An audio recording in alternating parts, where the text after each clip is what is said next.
pemohon jaksanya. Berarti dia juga udah ngajukan kasasi tanggal 24. Gitu. Jadi kalau kapan keluarnya putusan kasasi ini jangan ditungguin Mister G. Agak lama ini.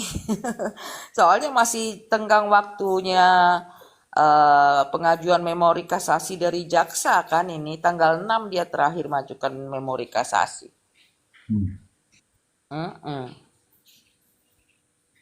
Coba dong Jadi masih dijelaskan itu berkaitan dengan proses kasasinya, waktunya berapa lama, sidangnya berapa lama, kemudian bagaimana dengan perkara yang menarik perhatian publik. Silakan Bu Joki. iya. Apa tuh? Ini kan jaksa juga sudah mengajukan kasasi.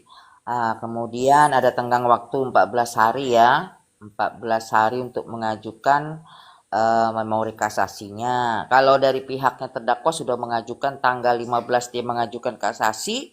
Tanggal 15 itu juga dia tanggal 19-nya dia sudah masukkan memori kasasi. Nah, kalau jaksa itu masukkan tanggal 24, naik kasasi tanggal 24, jadi masih dalam tenggang waktu mengajukan memori kasasi. Nah, kemudian nanti ada lagi waktu menunggu apakah ada yang mengajukan kontra memori kasasi. Nah, setelah itu berkas baru dikirimkan Mister Z. Artinya sekarang ini kan belum dikirimkan berkas itu ke mahkamah. Ya, masih dalam proses tenggang waktu kasasi semua ini. Jadi 250 hari pemeriksaan di kasasi itu apa terhitung mulai berkas diterima oleh Mahkamah Agung, Mister Z. Oh, Bukan sejak pernyataan kasasi, tapi sejak berkas diterima oleh Mahkamah Agung. nah, sampai saat ini belum diterima ya. Ya belum dikirim Mister Jong masih di PN. Berarti Kan belum masih dihitung. menunggu, iya kan masih menunggu kontra daripada jaksa. Iya, Berarti belum dihitung gitu. waktunya ya. Belum. Belum dihitung 250 harinya. Kalau di perdata biasanya lama juga. Saya kemarin ngajukan kasih perdata setahun lebih baru keluar putusannya Mister J di MA. Ya. Tapi ini kan kalau pidana ini kan berhubungan dengan ini ya, berhubungan dengan perhitungan masa penahanan ya. Jadi Iya. biasanya lebih ketat ya masa pemeriksaannya karena berhubungan dengan masa penahanan terdakwa itu kan 50 plus 60 hari kan. Iya. 110 hari total masa penahanan Mahkamah Agung. Jadi mungkin ya agak lebih cepat lah. Udah pasti itu karena ini berkaitan dengan masa penahanan. Jadi nggak totali 250 hari itu. Apalagi perkara viral seperti ini, ya kan? Jadi mungkin dia akan lebih cepat. Tapi belum perhitungan itu belum dimulai, Mister J. Mulai ya. Masih proses belum. Oke. Kenapa sih kok begitu lama ya Bu waktunya ya? Apa mungkin ada secara ini kan kalau kalau MA kan hanya satu, kalau PN kan begitu banyak di Indonesia ini ya Bu. Oh iya, betul betul Mister J. Semua perkara kasasi itu diperiksa oleh Mahkamah Agung. Jadi perkara yang dipegang Mahkamah Agung itu dari seluruh pengadilan negeri di Indonesia, dari seluruh pengadilan negeri se-Indonesia ini. Begitu, makanya itu proses ininya memang agak lama dia. Saya yang sesama Jakarta aja kita ngajukan sesama Jakarta yang perdata ya. Nah itu Ya. aja, ya itu saya nunggu 1,5 tahun. Nunggunya pun kebat-kebit. Apa nih putusannya kan? Iya, iya. Untung dikabulkan kemarin ini permohonan saya. Nah, Itu. oke. Ya ini perlu diketahui oleh teman-teman semua, siapapun Anda ya, mengapa waktu kasasi itu kok lama? Ya karena perkara-perkara yang kaitannya dengan banding kasasi ini, teman-teman, muaranya hanya ke satu tempat dari berbagai pengadilan di seluruh Indonesia. Kalau dia dipercepat ya nggak bisa karena perkaranya itu numpuk di satu tempat, yaitu di Mahkamah Agung. Tuh numpuk parahnya. Numpuk. Yang perkara di pengadilan saja numpuk, bagaimana kalau keberatan semua, banding semua, kasasi semua, sampai pada akhirnya di Mahkamah Agung. Akhirnya numpuk jadi satu di Mahkamah Agung, sehingga memakan waktu yang begitu lama, gitu ya teman-teman ya. Bukan karena dilama-lamain, bukan, karena memang begitulah. Meskipun itu dari Pengadilan Negeri Jakarta Selatan yang dekat dengan kantor Mahkamah Agung, ya karena gilirannya juga dia lambat, apalagi sekarang ini belum belum didaftarkan di Mahkamah Agung, maka bisa jadi nanti putusannya sebelum puasa atau setelah Lebaran, begitu ya Bu Joki? Bisa, bisa, bisa, bisa, bisa, mungkin bisa setelah Lebaran kan tadi perhitungan penasihat penahanan kasasi 110 hari kan, 50 plus 60 kan. Iya. Tapi bisa jadi dipercepat ya Bu Joki. Oh bisa, karena seperti banding kemarin, ya kan? Hmm. Iya. Dia akan lebih cepat ya, nggak ada sebulan ya Mister Z, 3 mingguan. Oh, oh. Tapi ini kan karena berkas belum dikirim, karena dia harus menunggu 14 plus 14 plus 14, Tapi kan? yakinlah, yakinlah. Jadi kalau saya begini, kira-kira ini meskipun berkas belum dikirim, berkas bandingnya belum dikirim, tapi kalau perkara ya perkara ini kan sudah menjadi perhatian ya, perhatian publik ya. Artinya pihak-pihak dari Mahkamah Agung juga menilai perkara ini ya Bu ya. Oh iyalah, jelas, jelas Mister Z. Kali mungkin sudah ditunggu ini tuh perkaranya di sana. Mister Z, boleh aku nanya? Boleh Bu Dokter, silakan. Just call me sweetie. Jadi Ah, nggak gini, usah pakai just call me-an Bu Dokter.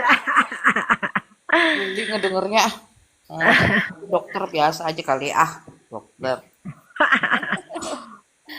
aku udah nggak pakai embel-embel masih gitu juga.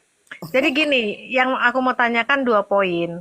Mister Z, yang pertama adalah tadi aku di bawah kan denger ya, Mister Z bilang ini jaksanya ikut apa nih, ikut kasasi nih gitu ya. Yang mau aku tanya adalah kalau jaksanya ikut kasasi itu maknanya apa? Artinya apa? Dan dampak konsekuensi buat NM apa?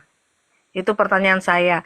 Pertanyaan kedua, kalau teknis kita kan orang awam ya, nggak ngerti nih. Prosedur teknisnya dari banding lanjut ke PK itu seperti apa? Itu sih yang mau aku tanyain. Oke Bu Joki, silakan Bu Joki. Langsung dampaknya apa sih kasasi dari jaksa? Dampaknya ya sama seperti banding kemarin, sama-sama mempertahankan dalilnya masing-masing. Kalau dia tidak mengajukan kasasi juga, berarti kan dia hanya memasukkan kontra, membantah dalil-dalilnya melalui kontra.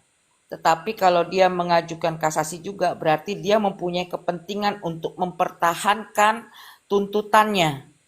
Bahwa kan ada ya, walaupun dia merasa sudah memenuhi kedua pasal tuntutannya, yang pasal 27B ayat 2 dan TPPU, tetapi sepertinya dia merasa bahwa vonisnya, lama tahanannya tidak sesuai dengan tuntutannya, karena tuntutan jaksa di PN itu adalah 11 tahun. Ya, Dia mungkin jaksa menganggap bahwa 6 tahun itu tidak seperti yang mereka tuntut, ya kan begitu. Jadi mungkin yang akan dia kejar adalah vonisnya, lama tahanannya. Jadi dia akan dia perbedaannya itu dia dampaknya itu dia mempertahankan tuntutannya itu. Sedangkan kalau kita hanya dalam bentuk kontra, itu hanya membantah dalil-dalilnya dia saja, dalil-dalil dari pihak lawan. Tapi kalau kita mengajukan kasasi juga, dia mempunyai dalil-dalil yang dia pertahankan dalam tuntutannya. Gitu, Bu Ragam. Jadi dia lebih bebas dalam memberikan dalil-dalil. Tahu kan dalil itu poin-poin keberatannya gitu loh. Nah, untuk yang kedua, prosedur teknik banding ke PK. Banding ya habis banding ya kasasi dulu, habis kasasi baru dia bisa ngajukan ke PK gitu, Kuragam. Jadi nggak langsung banding ke PK, dia harus melalui kasasi dulu. Iya, iya, sorry, sorry Kak. Maksudku dari kasasi ke PK itu gimana teknisnya, makan waktu berapa lama, apa yang dilakukan di sana gitu loh. Oh, kalau untuk ke PK itu nggak ada tenggang waktunya karena inkrah itu sudah dikasasi. Jadi dia itu bisa mengajukan PK itu misalnya contoh pada saat dia ditemukan novum, ya. Novum kemudian ada dasar alasan PK. Misalnya seperti apabila terdapat suatu keadaan baru yang apabila keadaan itu diketahui pada waktu sidang berlangsung itu, kemudian adanya putusan pengadilan yang saling bertentangan, kemudian adanya kekhilafan hakim atau kekeliruan yang nyata. Nah, jadi ya pada saat ditemukan itu syarat-syarat itu dia bisa mengajukan PK gitu. Heeh.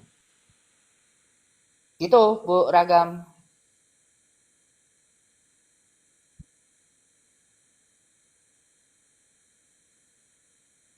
Gerasi, gerasi mah di luar, sudah di luar dari peradilan. Oh, kalau PK nanti yang menentukan Jadi kalau hakim juga. jadi gini, kalau sejak kita temukan novum gitu, Mister apa misalnya Bu Ragam. Nah, sejak kita nemukan novum itu ada 180 harinya baru kehitung. Begitu. Jadi misalnya kita nemukan novum nih hari ini. Nah, kita bisa ngajukan PK-nya itu baru terhitungnya itu 180 harinya sejak kita menemukan novum itu atau 6 bulan lah hitungannya Hmm. gitu. Heeh. Itu kalau PK itu seperti apa, Bu? Dari kasasi ke PK itu PK itu maksudnya yang menentukan hakim juga. Itu Iya, melalui sidang juga atau enggak? Enggak usah melalui iya. sidang sama kayak kasasi. Sama sama kayak banding sama kasasi. Cuma nunggu doang. Oh, I Hmm. see, I see. Sama sama seperti kasasi dan banding. Iya. Saya jelaskan, saya jelaskan. Mm-mm. Banding, kasasi, PK itu sama, sidang juga, namanya juga majelis majelis banding, majelis kasasi, majelis PK. Tapi tidak dihadiri oleh masing-masing pihak, Bu Ragam. Tidak dihadiri oleh Nikita, terdakwa, tidak dihadiri oleh jaksa, tidak dihadiri.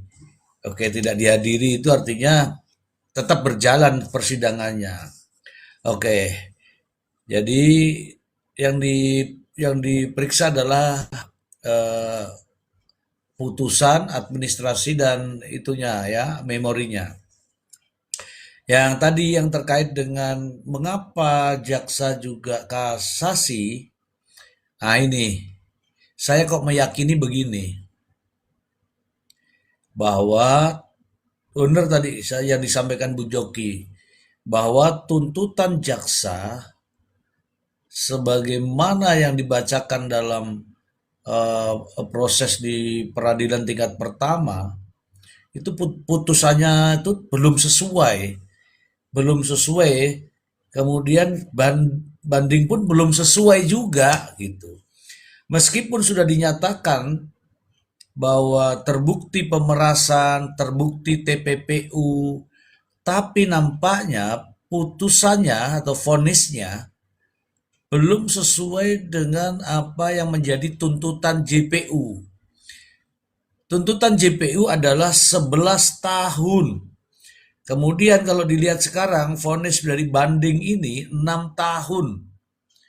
11 masih kurang nih 5 tahun. Disitulah JPU bertahan. Bagaimana caranya supaya vonisnya ini bisa lebih dari 6 tahun. Kalau bisa ya sesuai dengan tuntutannya 11 tahun. Begitu Bu Ragam. Oke, I see, I see. Makasih penjelasannya. Kalau saya melihat ini kan, ini teman-teman, ini ngomong nih apa adanya ya, ngomong nih apa adanya, tapi tetap berdasarkan hukum ya. Ini dinyatakan terbukti TPPU. terbukti loh ini, bukan lagi diduga, ini terbukti melakukan TPPU. Sedangkan dalam pasal 3 itu TPPU-nya ancaman hukumannya adalah maksimal maksimal 20 tahun. Kalau terbukti TPPU masa vonisnya 6 tahun, nah disitulah ya bisa saja berupaya untuk menambah vonisnya. Begitu nggak, Bu Joki? Host, aku mau nanya, kira-kira kalau dia nanti hasil putusan dari kasasi sudah keluar, dia stop di situ atau lanjut ke PK? Atau memang harus wajib PK kalau udah dari kasasi? Oh, Itu begini. diserahkan kepada terdakwa, Bu Ragam, karena itu hak daripada terdakwa dan apa kalau memang dia maunya PK ya silakan karena itu haknya dia. Begitu. Jadi kita nggak bisa perkirakan apa dia akan PK atau tidak, kita lihat aja nanti. Nah, Oke, gitu. Mm-mm. oke. Gini, gini, Oke, gini. oke, oke, makasih, makasih. Gini, Mm-mm. saya tambahkan sedikit. Ketika ketika kasasi ini nanti diputuskan, maka statusnya terdakwa otomatis menjadi terpidana. Terpidana bisa saja melakukan upaya hukum setelah menjadi terpidana. Oke ya. Nah, untuk ke PK itu kalau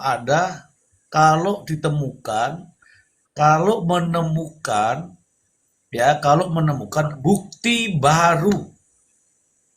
Nah, bukti baru itu apa ya? Silahkan diajukan, ya kan? Kalau ada bukti baru, kalau nggak ada bukti baru, mau PK ngapain? Ya nggak, Bu Joki? Iya, iya. Walaupun ada beberapa syarat, sebenarnya nggak harus novum aja, Mister Z. Ya, bisa. Selain novum itu adanya putusan pengadilan yang saling bertentangan itu bisa, dasarnya itu. Ada juga kekhilafan hakim atau kekeliruan yang nyata, itu juga bisa dijadikan alasan PK. Tapi pada umumnya Ya, biasanya mereka melakukan melalui novum, gitu. coba dinarasikan, Bu. Putusan hakim yang saling bertentangan. Contohnya seperti apa ya? Biar teman-teman juga Contoh- ini. Contohnya begini, misalnya ada perkara pidana, dia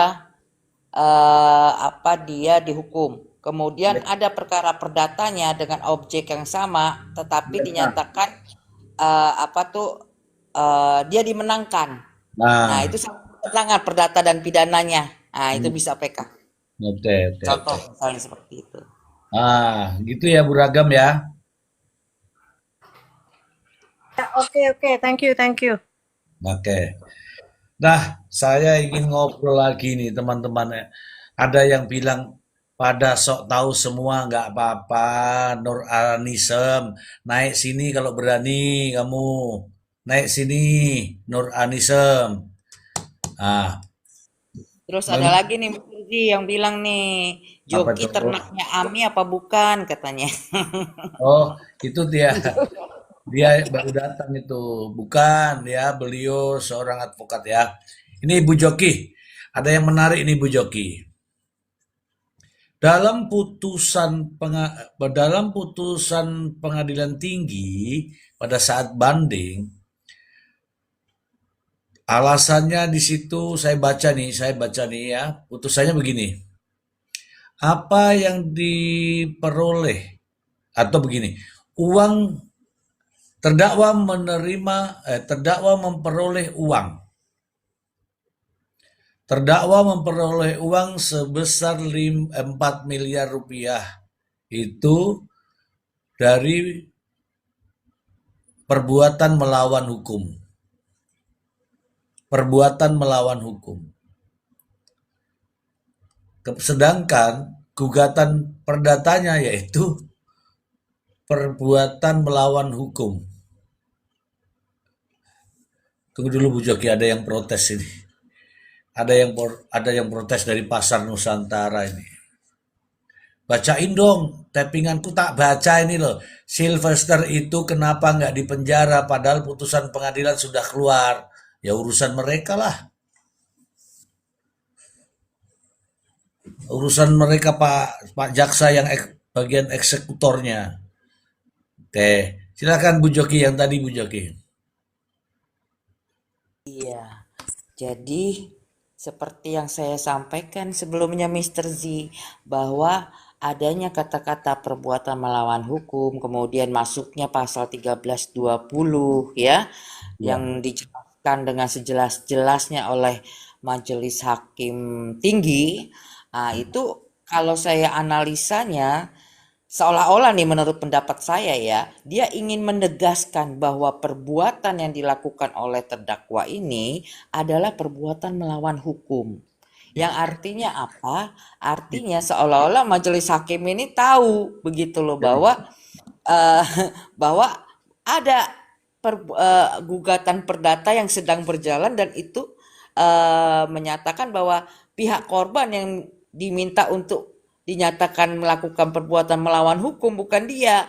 Nah, seolah-olah makanya hukuman pidana ini ditegaskan dengan tegas oleh majelis hakim tinggi bahwa yang melakukan perbuatan melawan hukum itu adalah terdakwa. ya, Oleh karena itu tuh kalau kita lihat ya Mr. Z ya, makanya saya bilang ini putusan pengadilan tinggi ini bukan eh, bukan hanya menarik pertimbangan hukum daripada eh, majelis hakim tingkat pertama. ya, Tetapi dia juga memberikan pertimbangannya sendiri, hmm, menambah pertimbangannya dengan lebih jelas, lebih menusuk ya, begitu loh, lebih detail. ya, Itu yang saya lihatnya itu putusannya itu benar-benar seolah-olah ingin dia itu menerangkan sejelas-jelasnya bagaimana eh, tindak pidana daripada terdakwa ini jelas terlihatnya begitu loh, terbuktinya begitu loh. Dan dia juga menegaskan dari segi bahwa ini adalah perbuatan yang melawan hukum, perbuatan yang melanggar undang-undang. hmm, Jadi kalau kita melihat arti melawan hukum itu apa Mr. J? Yaitu hmm, suatu perbuatan yang melanggar undang-undang atau norma hukum hmm, tertulis maupun tidak tertulis, ya kan? Seperti hmm, kesusilaan, kepatutan, ya kan? Yang menimbulkan kerugian pada orang lain. hmm, Jadi itulah perbuatan melawan hukum itu. Makanya ditegaskan dalam pidana ini bahwa perbuatan pemerasan, pengancaman lah ya, dengan meminta sejumlah uang itu telah merugikan orang lain yang artinya apa dia telah melakukan perbuatan hmm. melawan hukum Nah, ya, gitu. iya, iya. Artinya nih kalau saya ya Bu Joki ya, kalau saya jadi pengacaranya udah lemes nih, aduh sudah ketahuan deh gue. Betul, betul Mr. J. Iya dong. Betul. Kalau kalau saya, makanya saya bilang kan tadi Mr. J, kalau masuknya apa, paling kita bisa gocek-goceknya di memori kasasi nanti, ya itu nggak jauh-jauh dari hal-hal mengenai salah menerapkan hukum pembuktian, Hmm, satu, kemudian salah menerapkan pengertian pasal, hmm, unsur-unsur pasal, paling di situ sebenarnya. Cuman iya, bisa dikocek-kocek di situlah. iya. Gitu, Tapi Mister. anehnya mereka bernarasi nih. Saya bilang bernarasi ada di YouTube jejak digital itu. Itu nggak kebahas oleh mereka yang seperti ini. Uang 4M tidak kebahas, terkait dengan cara memperoleh uang 4M juga nggak dibahas oleh mereka loh, Bu Joki. Ya jelas itu kan melemahkan kliennya Mister Z. Hmm, Kan udah berapa kali kita coba analisa bahwa apa yang disampaikan di publik ya itu berbeda dengan apa yang mereka sampaikan di persidangan, hmm, baik di persidangan tingkat pertama maupun di persidangan banding. hmm, Ya kan? Makanya apa yang disampaikan berkaitan dengan statement-statement untuk pengajuan kasasi ini, saya agak ragu juga apakah sama dengan apa yang mereka ajukan keberatan dalam tingkat kasasi ini. Gitu. iya, ya. Seperti ini tadi yang saya bacakan, Nanti mungkin Prof Imran bisa nambahin terkait dengan alasannya tadi yang saya sudah bacakan bahwa objek daripada perkara ini adalah skincare, ya kan? Eh, objek perkara ini adalah skincare, sementara objek yang di putusan itu adalah uang 4 miliar, berarti kan mereka memaknainya bahwa objek yang dia pelajari atau dia analisa terkait dengan skincare. Sementara fakta di persidangan objeknya adalah uang 4 miliar ini, Bu Jogi.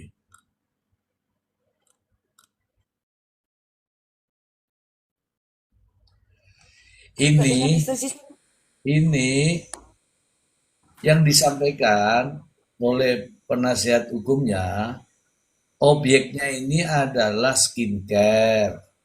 mm-mm. Objeknya skincare. Kalau persoalan skincare dia bahas, itu kan terkait dengan perlindungan konsumen, itu terkait dengan undang-undang kesehatan. Dia yang bilang nih. Sementara dalam objek persidangan adalah bagaimana uang 4 miliar ini mengalir ke Nikita Mirzani, yaitu pemerasan dan TPPU. Kalau objeknya ini berbeda, tentu saja nggak akan ketemu dalam analisa ini, Bu Joki. Oh iya, itu juga udah sering kita bahas.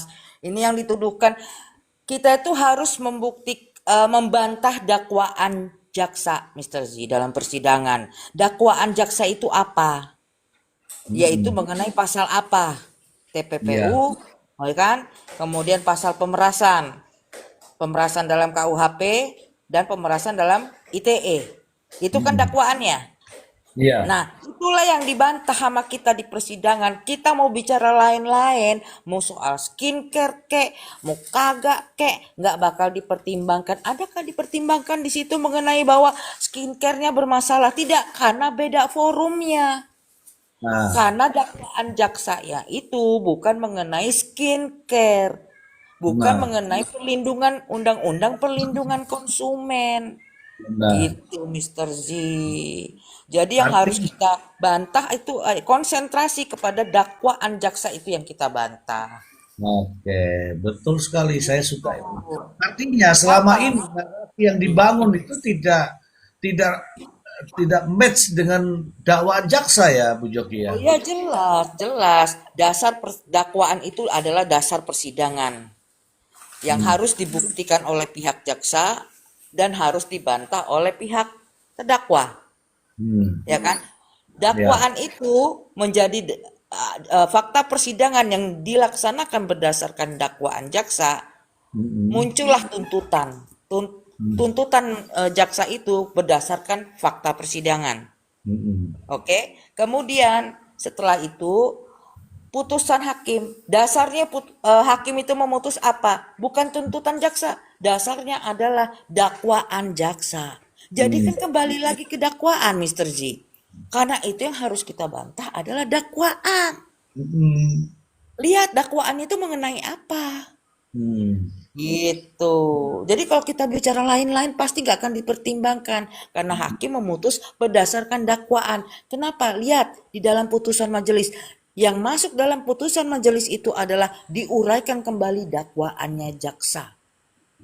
Ah, Oke. karena itulah dasar dia memutus. Hmm. Gitu. Dikaitkan dengan fakta persidangan. Akhirnya muncullah minimal 2 alat bukti plus keyakinan untuk dia menjatuhkan vonis. Oke. Oke. Artinya lagi, kalau narasi ini terus dibangun terkait dengan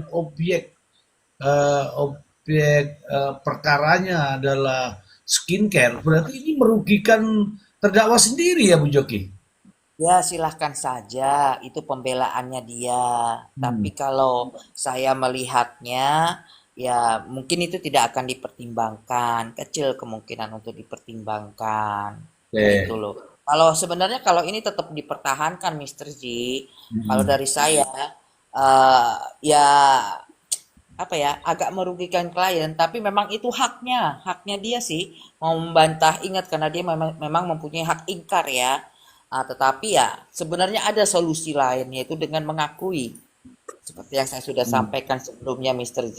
Oh ya, kebetulan juga jangan ini juga ya, apa ada juga statement daripada pihak terdakwa ya, yang bilang Hmm. katanya apa tuh, Mr. Z, inilah tolong apa kepada rekan sejawat begitu kan ya.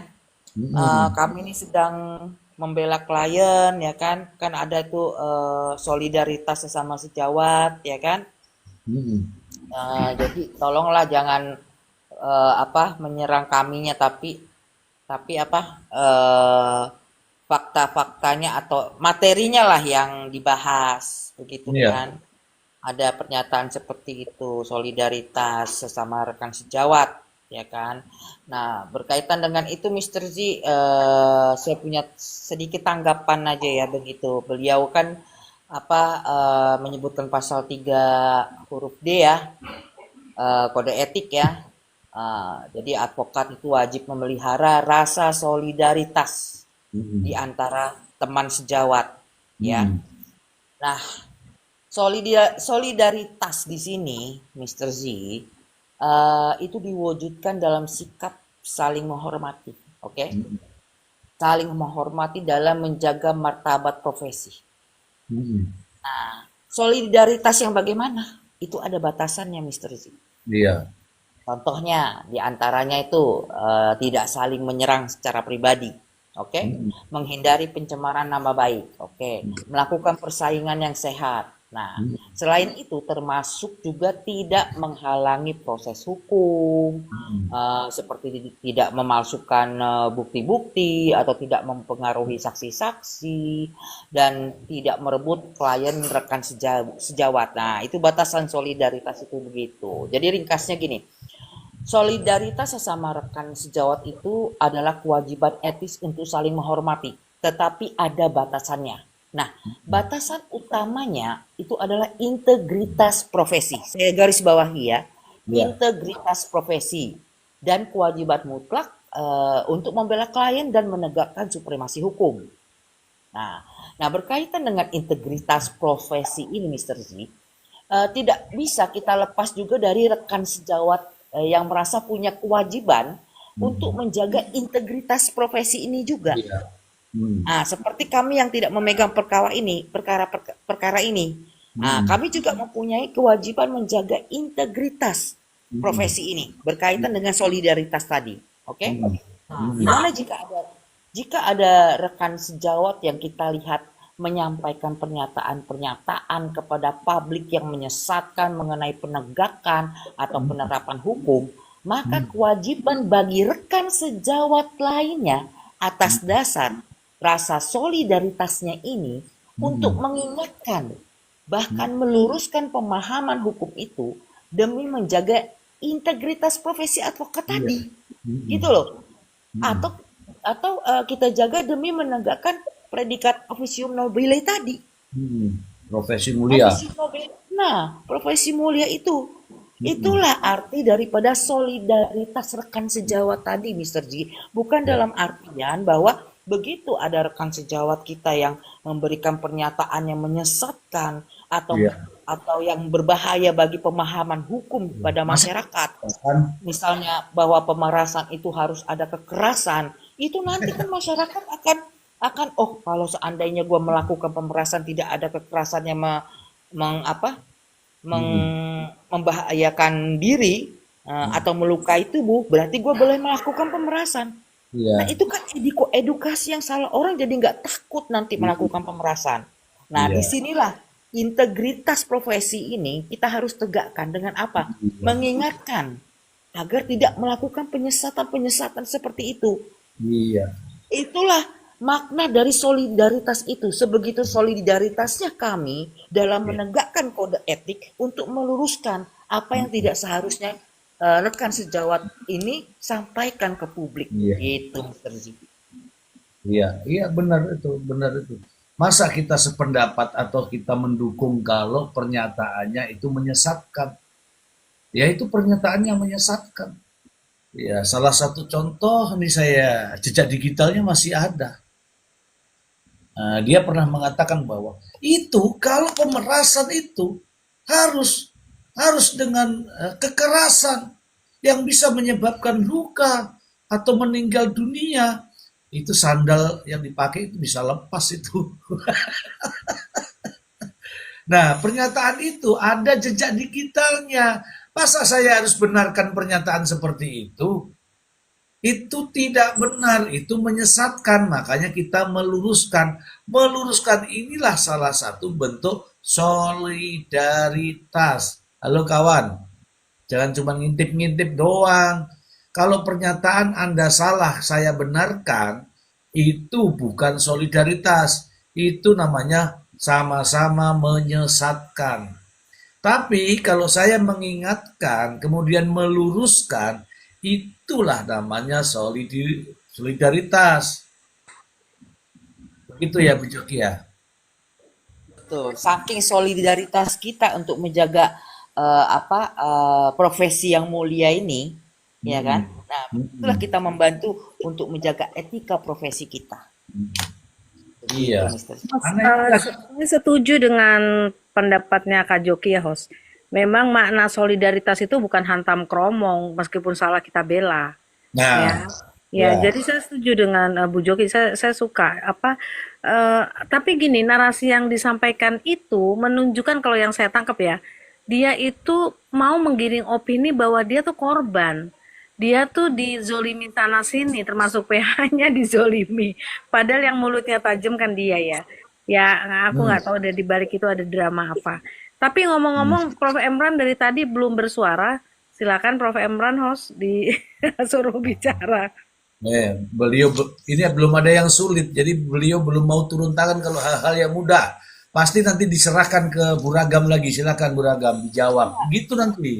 Nggak begitu, Iya. nggak begitu. Prof ini akan masuk pada saat penutupan. Jadi sekali dia ngomong, langsung penutupan, closing Ya, statement sekalian ya, Mister Ji. Itu tekniknya, teknik strateginya Prof Emran itu begitu, Mister Ji. jangan dibully, jangan dibully. Mr. Z, Prof. Emran itu ngomongnya kalau udah ini closing statement. Saya sekalian closing statement ya, mau izin dulu. Iya, Prof, udah hati-hati udah Prof. kebaca. Netizen itu hafal Prof, hati-hati Prof. Oke, silakan Prof. Terkait dengan solidaritas, Prof Emran. Iya, iya. Jadi iya bahaya juga dong ya. Baru ngomong langsung kita disuruh turun.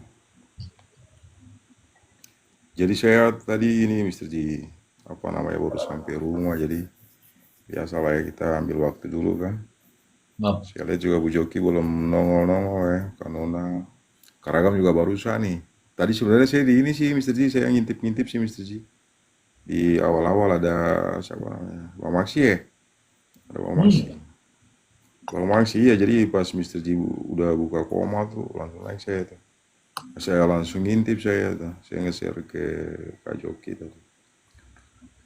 Jadi solidaritas lagi deh kita ngomong. Ya itulah. Saya sebenarnya nggak terlalu paham sih solidaritasnya ini maksudnya apa maknanya kita sebenarnya. Jadi kurang paham juga sebenarnya saya solidaritasnya dimaksud itu kayak apa gitu. Kurang paham cuman karena ini apa namanya kaitannya dengan tindak pidana umum yang memang kemudian disidangkan di peradilan umum dan terbuka untuk umum. Jadi kita boleh-boleh saja untuk kemudian melakukan anotasi terhadap perkara yang sedang diperiksa kan. Karena ini kan kaitannya dengan tindak pidana nih. Kalau dia tindak pidana berarti kaitannya dengan hukum publik ya. Hukum publik. Ya, Konsekuensinya ketika hakim itu membuka sidang, maka akan diketok tuh bahwa sidang terbuka untuk umum. Ketika dinyatakan sidang terbuka untuk umum, maka publik itu memiliki hak untuk kemudian mengakses apa namanya persidangan tersebut. Berbeda kalau dalam peradilan khusus yang kaitannya dengan pelecehan atau mungkin tindak pidana anak, berarti kan ada eksepsionalnya di sana, ada eksepsi ya, ada semacam pengecualian lah, pengecualian. Dan itu memang ditentukan oleh undang-undang. Tapi dalam case-case yang seperti ini, saya memang nggak seperti itu. Jadi kita boleh-boleh saja sebenarnya, boleh-boleh saja lah. Gak ada masalah itu, baik mau kita dari praktisi ataupun mungkin masyarakat umum biasa, saya kira nggak masalah. Toh itu juga kan nggak mempengaruhi tuh, nggak berpengaruh apa-apa tuh. Bahwa dalam persidangan itu hakim juga punya parameter tertentu untuk kemudian mengambil dia sampai pada satu keputusan kan. Ah, yang paling itu yang tadi disebutkan sama Kak Joki itu. 183 itu kan kemudian menjadi ukuran hakim untuk menjatuhkan apa namanya putusan terhadap suatu perkara. Minimal 2 alat bukti menimbulkan keyakinan hakim. Oke, itu Mr. G. Lanjut Mr. G. Iya, itu closing statement tuh, Prof. Belum. Oh enggak. Ini kita mau bakar cerutu dulu Mr. G soalnya Mr. G. Iya, iya, iya. Iya, iya. Soalnya kita trauma, Prof. Kalau sudah Prof sudah ngomong itu langsung sekaligus ya. Hafal kita. Oke, oke, oke. Ah, soalnya saya ini tadi Mr. G baru pulang saya tadi. Ini hujan gak berhenti-berhentinya Mr. G ya. Oh, di sana, Prof. Di sini nggak ada hujan. Oh iya Prof, di aku ini masih hujan dari tadi sore. Wah, berarti besok ada berita banjir nih. Ah, jadi memang begini Mr. G, itu apa ya? Gimana ya maksudnya itu loh Mr. G. Memang pernyataan-pernyataan begitu memang kayak kemarin yang di-share ya. Iya, Prof. Ada beberapa hal lah kaitannya yang memang ya saya juga nggak tahu ini bagian dari skenario ataukah skenario itu begini nih. Kadang-kadang coba untuk ada upaya untuk melempar isu palsu lah, sasaran palsu. Jadi focusing kita itu pada sasarannya, seolah-olah bahwa itu yang akan dibunyikan dalam memori kasasi. Padahal itu sesuatu yang berbeda. Ataukah memang itu benar-benar itu yang merupakan apa yang nanti didalilkan dalam memori kasasi itu alasan-alasan terdakwa PH-nya apa namanya? Ya PH-nya ini mengajukan PH atau terdakwa ini mengajukan apa namanya mengajukan permohonan kasasi. Tapi kalau kita baca dari apa yang disampaikan kemarin itu kan paling tidak ada beberapa hal ya. Nah, salah satunya itu kaitannya dengan skincare kan. Yap. Nah, skincare yang oleh rekan sejawat itu menyatakan bahwa oh sebenarnya ini kan yang menjadi objek dari perkara ini kan sebenarnya skincare. Iya. Jadi ketika jadi putusan ini dengan sendirinya telah apa namanya melindungi kejahatan ya, melindungi kejahatan. Padahal benar apa yang disampaikan sama Kak Joki tadi, terus disampaikan juga sama apa namanya Kak Ragam ya, Sweety, sama Sweety, sama Mr. Z kan, Mr. Z. Sebenarnya bab pemerasan kan, bab Iya. pemerasan. Karena dia merupakan bab pemerasan, berarti deliknya itu delik material. Berarti delik material karena dia konsekuensi dari delik material itu akibatnya ada orang memberikan sesuatu nih. Sesuatu dalam perkara ini adalah uang 4M. Berarti objek dari perkara ini adalah uang 4M. Ya, itu uang yang 4M itu yang oleh majelis berpandangan bahwa memang itu bagian dari pemerasan. Itu merupakan kualifikasi tindak pidana. Artinya dengan maksud menguntungkan diri sendiri dan atau orang lain secara melawan hukum. Menggunakan itu tuh cara-cara tuh kan memaksa orang lain untuk memberikan sesuatu atau seluruhnya kepunyaannya atau menimbulkan utang atau piutang dan seterusnya. Maka ketika diperiksa fakta-fakta itu kemudian mengarah ke sana berdasarkan beberapa alat bukti tadi kan, keterangan saksi maupun alat bukti yang scientific scientific evidence itu ya. Itulah yang kemudian menimbulkan keyakinan hakim dan hakim memutus bahwa memang benar terjadi. Artinya ketika uang itu diserahkan memang objek itu diserahkan ya karena dasar ada orang diancam kan untuk menyerahkan sesuatu. Itu sebenarnya. Jadi kalau sekiranya itu didalilkan dalam memori kasasi, saya kira itu seandainya nih kalau ini bukan seandainya kalau katakanlah ini bukan skenario lah. Memang itu yang akan dibunyikan dalam memori kasasi. Itu sia-sia. Karena itu bukan merupakan fakta hukum tuh. Artinya itu nggak ada dalam pertimbangan itu sendiri kan? Iya. Skincare itu. Jadi memori kasasi itu sendiri menjadi zong. Menjadi zong. Itu sebenarnya. Tapi kalau misalkan mau didalilkan kaitannya dengan pasal 55 ayat 1 ke 1 itu. Nah, itu juga menjadi apa namanya penyertaan itu juga menjadi sia-sia. Hmm. Dalil itu juga menjadi sia-sia karena penyertaan itu merupakan perluasan dari pertanggungjawaban pidana. Sementara delik pokoknya itu ada pada 27B junto 369 tadi. Gitu sebenarnya. Jadi perbuatan siapa aja nih kira-kira kan? Iya. Oke. Nah, itu sebenarnya. Jadi kalau dua-duanya itu, kalau pasal 27B itu 55-nya terbukti ya, pasal 55-nya terbukti. Artinya memang kedua orang itu memang melakukan tindak pidana secara bersama-sama, makanya dalam dakwaan itu. Tapi kalau pasal 3-nya, pasal 3 Undang-Undang Nomor 8 Tahun 2010 itu, barulah kemudian berbeda tuh, Mm-mm. berbeda tuh. Si Mail dianggapnya tidak memiliki menstrea. Mm-mm. Perbuatannya sih terbukti, perbuatannya terbukti. Mm-mm. Tapi memang dia luput dari menstrea. Mm-mm. Menstreanya itu tuh kan dengan tujuan bla bla bla itu loh. Iya. Yang kemarin itu kan kalau kita bicara menstrea itu berarti ada 3 tuh. Mm-mm. Dengan diketahui atau patut diduga, yang ketiga yang di anak kalimat itu kan dengan tujuan. Dengan Mm-mm. tujuan menyamarkan hasil tindak pidana yang diperoleh secara melawan hukum tadi. Nah, jadi memang perbedaan antara Mail dan NM ini pada pasal 3 itu sebenarnya itu pada menstreanya. Menstrea artinya si Mail itu tidak ditemukan menstrea. Mm. Dugaan saya begitu. Sementara kalau misalkan si NM ini kan memang dia punya kepentingan. Mm. Dia punya kepentingan langsung dengan uang tersebut. Untuk apa? Ya untuk dibelanjakan A, B, dan C. Dan itu oleh majelis dianggap bahwa yaitu perbuatan itu Mm. merupakan artinya kategorisasi dari tindak pidana pencucian uang. Kira-kira gitu, Mr. Shi. Oke, Prof. Oke, Prof. Kalaulah tidak dimasukkan di dalam memori kasasi, katakanlah dia strategi maupun skenario seperti ini diucapkan, sampai menyerang hakim, mengatakan hakim PN, hakim PT itu seperti begini, begini, begini, bahkan menyatakan bahwa putusan ini dapat dibatalkan. Kemudian tadi disampaikan bahwa putusan ini sebagai melindungi suatu kejahatan. Kalau itu tidak dimasukkan dalam memori kasasi, apakah ini strategi dan skenario ini justru tidak merugikan daripada terdakwa sendiri, Prof? Iya. Silakan. Jadi begini, dari kemarin kita ngomong kaitannya dengan batal demi hukum dan yang kedua kan dapat dibatalkan tuh. Hmm. Kalau dia batal demi hukum berarti dia bersifat imperatif, harus dibatalkan. Berarti kalau kita baca pasal 197 itu merupakan keharusan.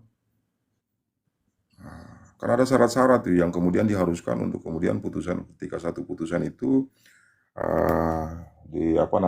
dibikin berarti ada beberapa syarat yang harus terpenuhi lah di situ. Sementara kalau dapat dibatalkan ini sebenarnya ini bukan klausul pidana, Mr. Z. Klausula itu bisa kita baca pada pasal 1321 junto pasal sampai pasal 1328 itu. Itu baru kemudian dijuntokan dengan apa?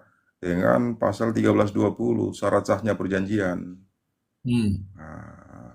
Jadi kalau syarat sahnya perjanjian itu begini, kan kemarin dijelaskan tuh ada 2 parameter ya. Satu bersifat objektif, yang kedua itu bersifat subjektif.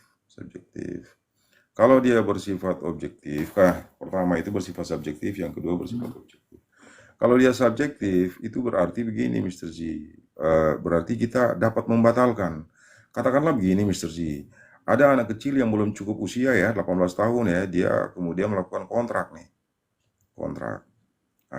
Kontrak itu sewaktu-waktu bisa kita batalkan.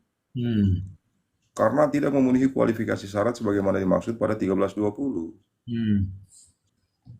Berarti dia bersifat apa? Fakultatif, dapat.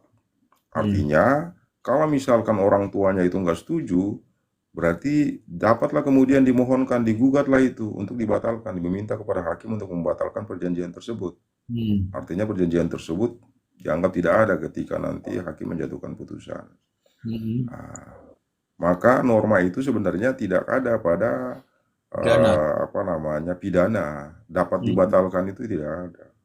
Coba kalau kita Oh, searching aja nggak ada di sana, nggak ada. iya, Satu-satunya norma yang mengatur kaitannya batal demi hukum itu adalah pasal 197. iya. Nah, 197 itu satu, itu kaitannya dengan putusan. Tapi kalau di dakwaan itu bisa dibaca pada 143. Hmm. Itu kaitannya dengan apa namanya apa namanya konstruksi dakwaan. Hmm. Ada dua syarat juga di sana. Hmm. Itu. Jadi sebenarnya kalau artinya ketika saat kita bicara kaitannya dapat dibatalkan dipidana ini itu sesuatu yang gak relevan sebenarnya. Ya, Gak ada relevansinya. Relevansinya. harusnya kata-katanya harus batal demi hukum. Harus dibatalkan, itu batal demi hukum. Ah, Artinya gini nih, kalau dia bilang dapat dibatalkan, berarti kan dia sendiri nggak yakin dengan apa yang sebenarnya disampaikan kan? Kan kira-kira begitu. Tapi kalau kita benar-benar iya kalau misalkan kita standing posisi kita benar-benar yakin, berarti kita bilang harus dibatalkan, wajib dibatalkan. Dan hmm. sepertinya sudah terjadi revisi. Hmm. Dapat dibatalkan itu sudah nggak lagi di, kalau misalkan, ya Kak Joki ya, sudah terjadi. Iya, iya. Iya. Saya dengar VT terakhir itu. Sebenarnya nggak bermaksud, nggak, ini izin sih, ini sorry banget nggak bermaksud apa-apa. Tapi memang, artinya ya kadang-kadang memang Menjaga iya kan, ya, solidaritas ini. ada sifat lupa juga kita dan sebagainya kan. Kadang-kadang gitu. Kita juga nggak bisa untuk kemudian mengingat segala sesuatunya. Kadang-kadang ada banyak-banyak hal ya, kita sering lupa lah kira-kira gitu. Itu Mister G, saya berusaha lebih bijak kali ini Mister G. Tapi saya kasih tahu nih, Prof. Saya kasih tahu nih. Lupa Setuju, setuju. atau hilap kalau berulang-ulang itu apa, Prof, namanya, Prof? Ya, kalau itu lupa menurut saya. Ada Sengaja lagu itu apa namanya namanya. lagu itu tuh. Iya, lagu Sengaja itu kuburan, ya, Mister Z kuburan. namanya. Oh. Ini saking bijaknya Prof Emran masih juga dibela. Sudah lupa apa dah, hilap, tapi diulangi lagi. Itu mah tidak perlu lagi makanya kita harus luruskan dengan cara kita itu. Bagaimana Bu Joki? Harus kita luruskan Bu Joki. Oh iya, segala sesuatu yang berkaitan dengan pemahaman hukum saya nomor satu di depan. Ya, Pemahaman hukum terhadap masyarakat ya. itu harus kita dahulukan agar masyarakat tidak tersesat dan tidak melakukan tindak pidana sehingga menghindari kerugian bagi dirinya dan keluarganya. Hmm. Itulah makanya saya mana ya kalau ada urusan meluruskan untuk apa pernyataan-pernyataan yang menyesatkan itu nomor satu kayaknya saya Mister Ji ngomongnya Ya, pun udah gemes-gemes gitu saya kan. Nah itu karena saya nggak mau masyarakat itu menjadi apa ya salah kemudian dia melakukan tindak pidana itu karena apa itu merugikan dua belah pihak baik dari korban baik bagi diri dia sendiri. hmm. Dia misalnya sudah menjadi bapak ya kan dia meninggalkan anak-anaknya kemudian istrinya makannya dari mana Hmm. anaknya makan dari mana. Hmm.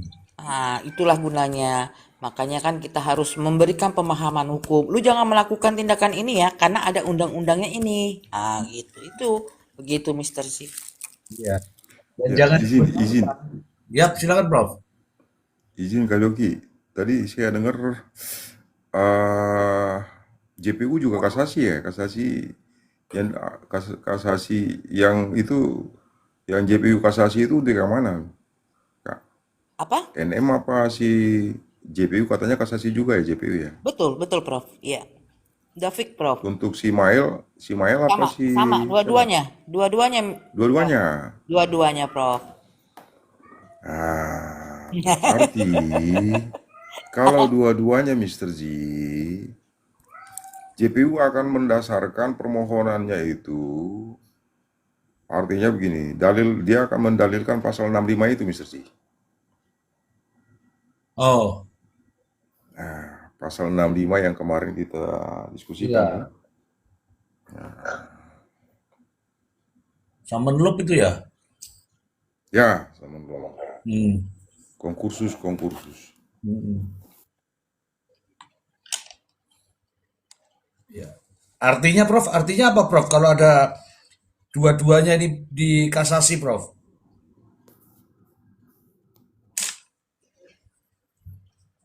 Artinya ini Artinya kalau NM begini, kasasi, Mail kasasi, kemudian Nikita juga kasasi, kemudian jaksa juga kasasi untuk keduanya. Ini artinya apa Prof?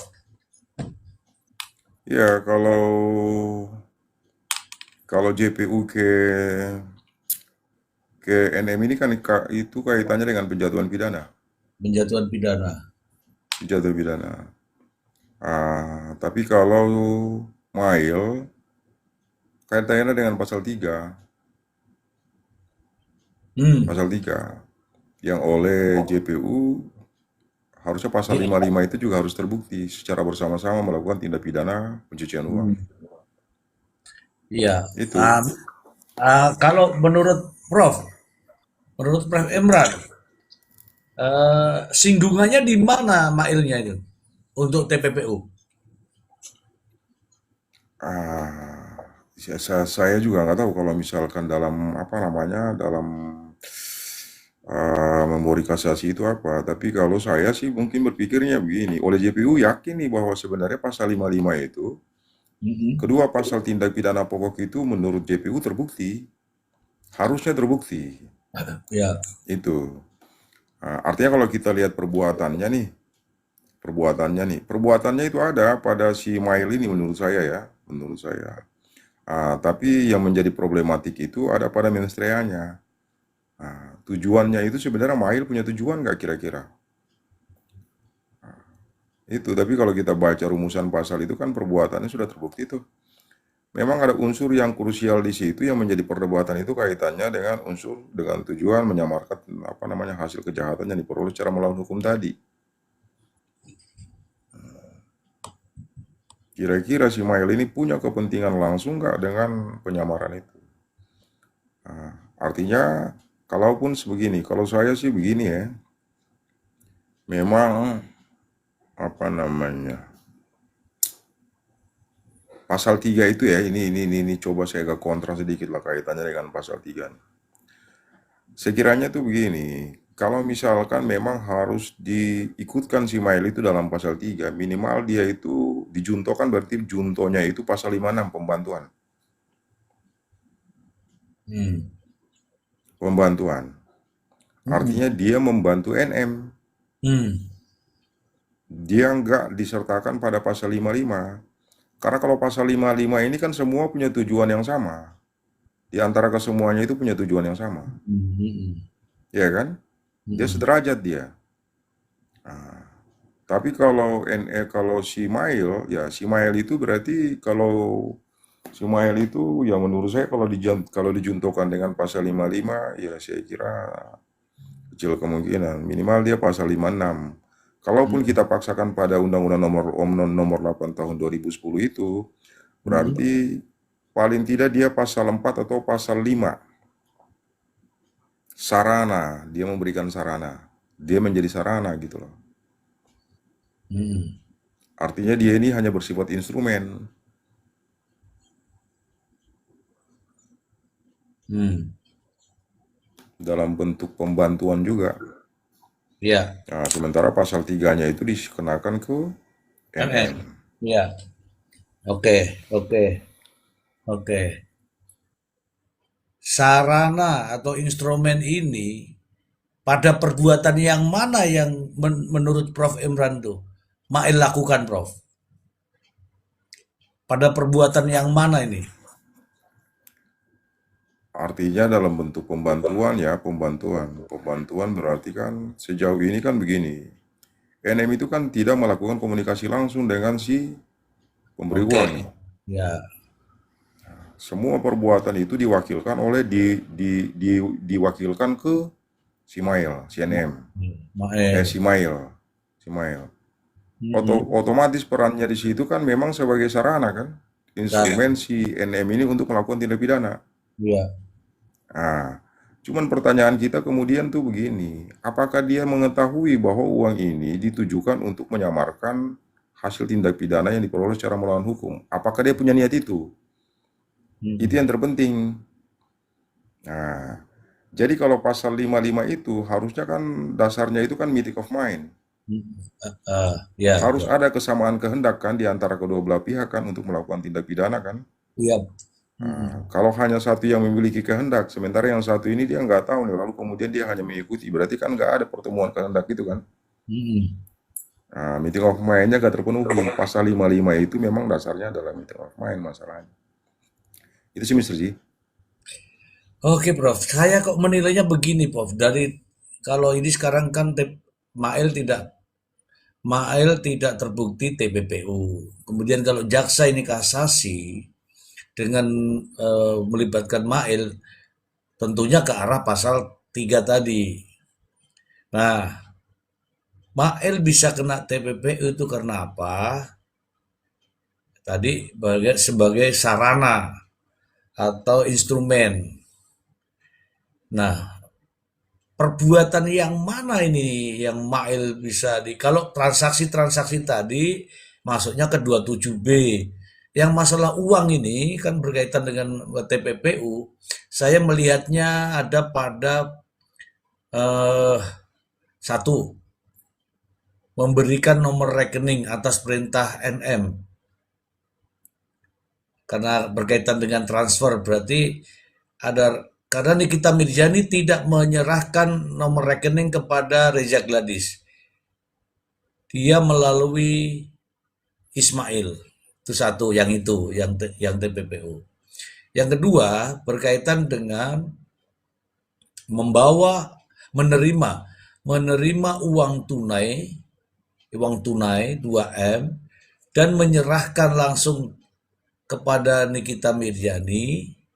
Kemudian dia mendapatkan uang sebesar 30 juta. Nah, 30 juta ini kita tidak tahu nih, apakah diberikan secara tunai atau melalui transfer. Itu, Prof. Itu dari saya, Prof. Ya, kalau itu kan ada uangnya. Jadi sebenarnya apa ya?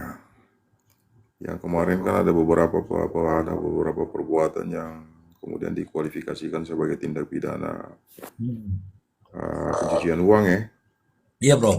pencucian uang ya. Di antaranya tuh mentransfer, membelanjakan dan Iya. seterusnya itulah. Atau mungkin ada satu lagi kalau misalkan dia memberikan atau apa ya, memberikan ya, artinya menyerahkan kepada pihak lain ya, menyerahkan kepada orang lain. Makanya saya balik lagi nih, kalaupun seandainya itu perbuatannya terbukti, perbuatannya katakanlah, seandainya ya, Iya. oke perbuatannya itu terpenuhi, tapi perbuatan ini kan gak serta-merta kemudian dapat dimintakan pertanggungjawaban kan, karena perlu ada kesalahannya dulu. Hmm. Nah, yang menjadi dasar pertanggungjawaban ini kan ya harus ada kesalahan. Nah, dan kesalahan yang paling yang memang sangat menentukan dalam pasal 3 itu yaitu dengan tujuan itu. Dengan tujuan. Artinya sudah harus ada kesepahaman dulu di antara kedua pelaku ini untuk melakukan tindak pidana pencucian uang tersebut. Itu sih Mr. Z.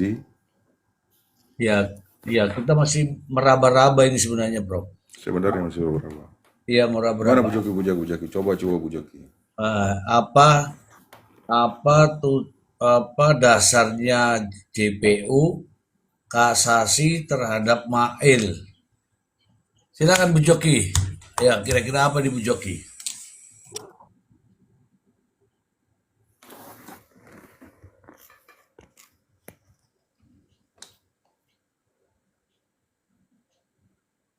Jadi semua kita masih meraba-raba. Aku nggak berani komen panjang, Mister Z. Tapi sama dengan Prof. Emran, aku menilai ini pasti Mail ini menurut saya ya, pertimbangan Majelis Hakim Tinggi itu di mens reanya. Tidak ada niatnya di situ untuk Hmm. melakukan TPPU itu. Hmm. Meskipun dia melakukan istilahnya instrumen ya daripada TPPU itu dengan menerima uangnya, meneruskan rekeningnya si PT Bumi Paramawi Sesa. Tapi itu kan dilakukan di atas perintah Iya, iya. daripada si Nikita. Begitu. Jadi ya masih agak masih raba-raba aja kayak gini jadinya Mister Z, Hmm. karena kita nggak ketahui nih dengan pasti apa pertimbangan majelisnya untuk Ismail. Gitu Mister Z. Iya, Nanti iya. cobalah dicek-cek, siapa tahu Iya, iya. kita di mana Karena di webnya Mahkamah Agung bisa di-download kali. Tapi terakhir saya coba cek ya, karena saya kan juga kepo, nggak berhenti-berhenti kepo sama putusan Mail ini. Apa tuh sering ngecek tapi masih belum bisa di-download juga gitu loh. Iya, saya belum mendapatkan juga, tapi Heeh. dari dari SIPP yang mengatakan bahwa kasasi juga dilakukan oleh JPU terhadap Mail, ini juga jadi kepo juga jadinya. Makanya kita meraba-raba ini sekarang. Kalau kalau Mail dimasukkan ke TPPU, peran yang manakah yang ah kira-kira itu dia. mengantarkan Mail bisa ke TPPU begitu. Tapi Kak Joki izin, ini make sure aja nih. Tapi memang untuk terhadap CNM itu diajukan kasasi juga, apakah cuma hanya kontranya? Kontra memori. Kasasi. Kasasi ya? Iya. Kasasi, Prof. Emran, kasasi Kasasi ya. NM itu sama-sama untuk Mail dan NM itu pengajuan kasasi tanggal 24 Desember, Prof. Iya. Keduanya. Jadi memang begini Mister Ji, itu yang Ya. biasa kita bahas ya. Mm-mm. Sebuah kaitannya dengan menstria unsur sengaja ya. Kan Ya. kita biasanya saya ada Kak Joki, Kak Nona, Bang Leon jelaskan. Memang ada pembagian kan, ada ketika unsur sengaja itu dirumuskan dalam norma pasal itu ya dengan apa namanya dengan sengaja, dengan maksud, dengan tujuan, dengan diketahui ya. Paling nggak ada 4 itu. Ini beliau udah hadir nih. Halo, Yang dipanggil Mail, apa kabar? Selamat malam. selamat Selamat malam malam. Komandan, selamat malam Prof, Bu Joki. Selamat malam, Mail. Selamat malam, Selamat Mak malam Mail. Mail. Tadi udah tak Iya, panggilin. iya. Tadi Bu udah Dona. Tadi Bu aku Dona. udah panggilin lu Bu Nona. Aku udah Nih, siul-siulin. Bu Nona jangan ngintip-ngintip, kalau mau naik, naik aja aku bilang. iya, tadi lagi makan, jadi lewat aja dulu. Oh, Tapi ngikutin kok tadi apa dari apa yang dibahas Bu Joki sama Prof Emran sama Mister Z tentang kasasi ini kan. iya, Heeh. iya. Iya Bu Nona, dua-duanya jaksa kasasi Bu Nona tanggal 24. Iya, Hah? mantap itu Bu Joki. Makanya aku Sebenarnya juga sebenarnya begitu. ini. Aku Heeh. sering mantau-mantau, masa sih cuma masukin kontra memori sih. Iya Hmm. makanya tadi pagi pas ngecek, wudes seneng banget gue. Iya, karena gini Bu Joki, Prof, Mister Z. Menurut saya kayaknya memang ada mereka mata-mata ada dapat bocoran-bocoran dari obrolan kita juga bahwa kita juga iya bahwa mereka tahu bahwa Mail dan si Nikita ini kan dalam posisi sebagai turut serta semua di pasal 55. Nah, Hmm. turut serta itu kan berarti mereka tidak bisa menentukan siapa pelaku utamanya. Hmm. Siapa yang turut serta atas perbuatan utama itu.